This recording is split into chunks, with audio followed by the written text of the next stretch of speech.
in, but fiberglass is typically a consistent slope. So right now, what we're doing is just trying to get the shallow end is about 3 to 4 foot deep. They're only a 1/4 inch high there, so that's enough. You look pretty good. What's up?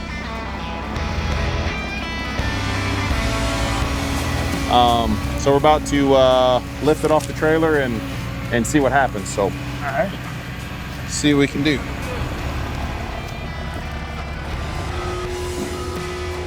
When your pool's delivered, you have to go through and just double check that everything is here. Like this is Omni Logic. This is all automation stuff. We got our 3 lights. This is what a pool light looks like.